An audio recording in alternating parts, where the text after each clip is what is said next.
Good evening, this is Jamie with the Druid Diaries. Welcome. Just some contemplative thoughts this evening.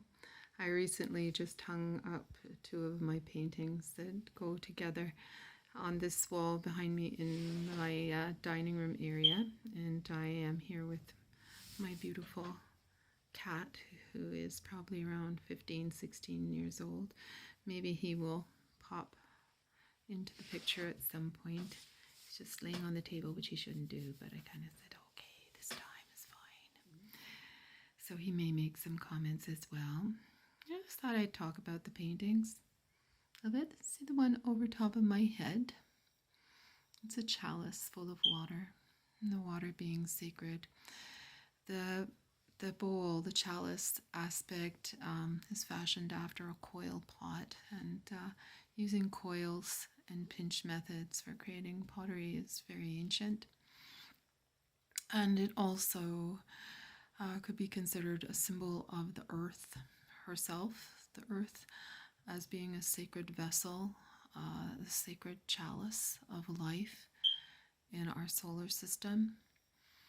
And of course, the water and the womb and all those beautiful things. So the paintings, though symbolic, are also open to interpretation. I think for this type of artwork, you should go with your first intuitive response and see what part of you that the artwork is speaking to.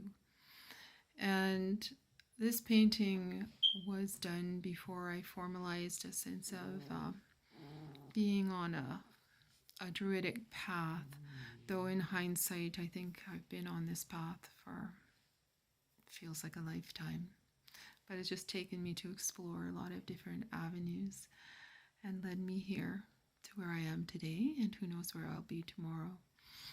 So I find that the way I work with my art, it very much falls into the Bardic and Vate kind of categories.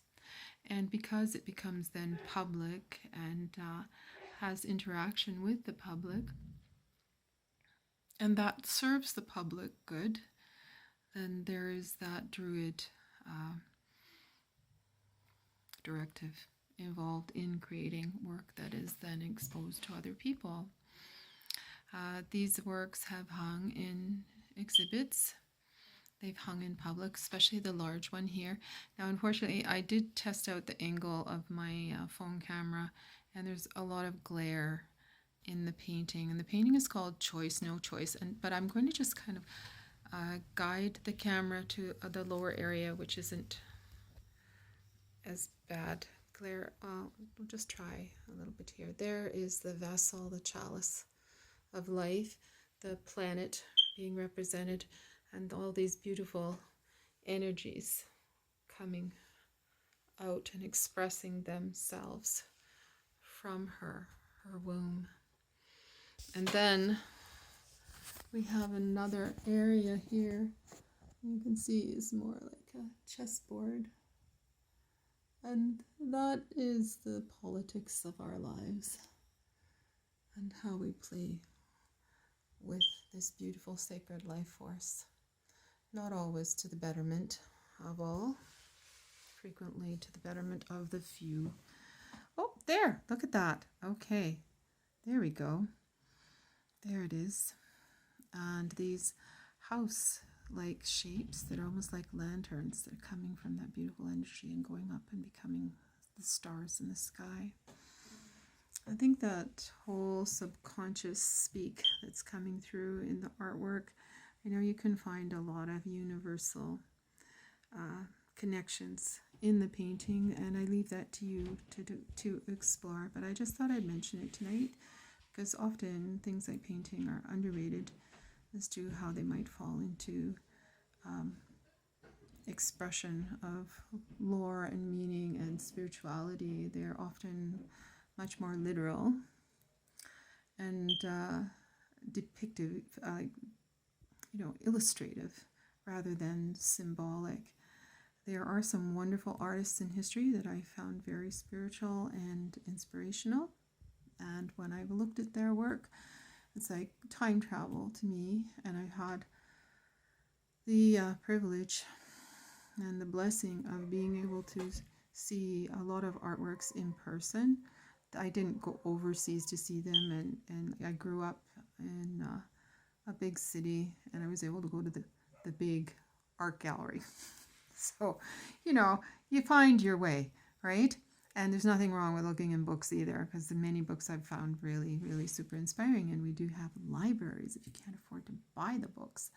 And libraries are awesome places and still as good and maybe even better than being online, because there's nothing quite like holding a book as an object that can speak to you and you to it, and how many hands have held that book, and how much intense thought has transpired in the act of holding that book, how much intense thought, emotional response transpires before a work of art, a sculpture that is touched and held by the hand. And some sculptors appreciated or have appreciated and do appreciate you touching the work. You have to gauge what is appropriate, but such as the big bronzes by Henry Moore. He was a sculptor, he's passed away, a British sculptor who actually loved the public to physically interact with his work, not to be destructive, but they could climb on it and be involved in the changes over time that actually brought luster to the work, the shine, the polish. And his work was very organic and nature-based. So, you know, I think a lot of these values, you know, I may not have labeled them Druidic. I might have, you know, connected more with Jung in those terms. And yet, you know, interestingly, today Jung is a big part of modern Druidic thought. There's a lot of philosophy involved in Druidism. So there you go. That's my little share. Oh, and you should see Cat. Say hello.